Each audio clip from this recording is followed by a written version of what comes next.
Antonio Brown was drafted with the 195th pick in the 2010 NFL Draft by the Pittsburgh Steelers. Brown played 9 years there, 8 of which all he did was bring his hard hat and lunch pail to work every day and ball out. For 6 straight years, he's averaged 114 catches with 67 touchdown grabs over that same span. Nobody's been more consistently productive. Every Sunday, you just knew what you were going to get. So we thought.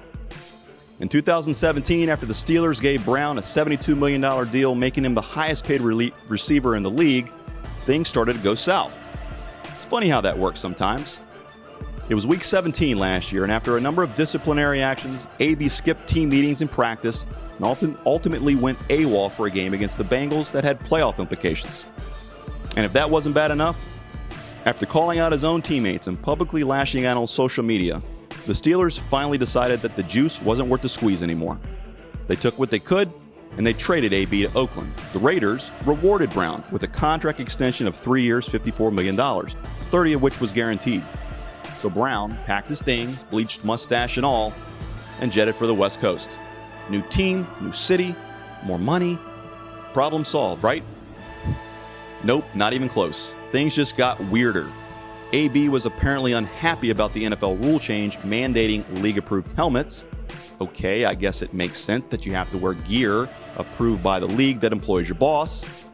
So AB missed some time while he searched for a new helmet. Then he froze his feet in a cryotherapy session, causing him to miss even more time with the team because of frostbitten feet.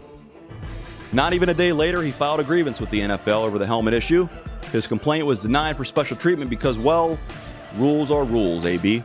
So then he pouted, threatened to retire, missed more time, found a helmet, reported to camp, got fined for missing time, posted his letter from the GM about said fine, got into a heated altercation with the GM over the next day for his displeasure about posting the fine, threatened to punch his GM, instead punted a football, saying, "Fine me for that."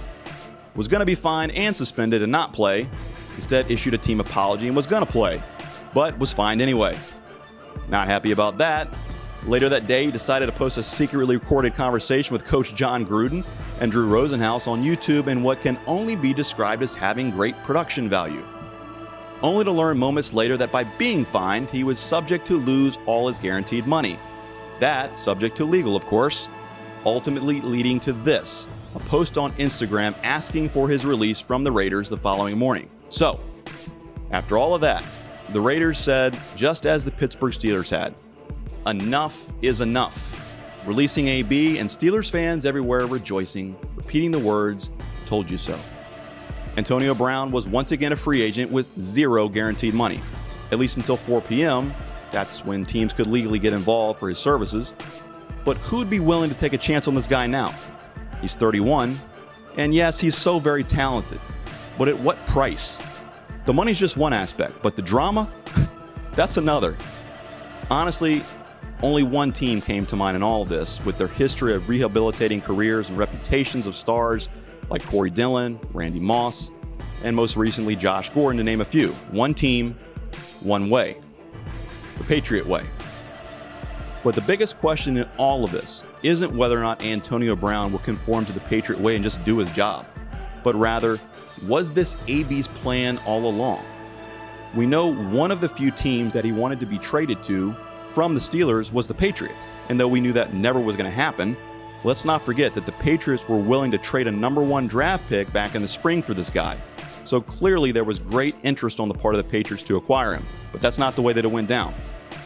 And though I do believe that he was receptive to the idea of playing in Oakland once they threw the bag at him, I also know that things quickly soured, and he orchestrated his way out of Oakland just as he had Pittsburgh, by acting a complete fool.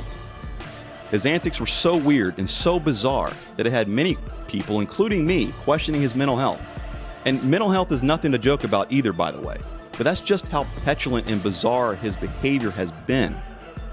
The conspiracy theory really picked up steam after it was reported that Brown actually sought advice from social media experts on how to expedite his release from the Raiders.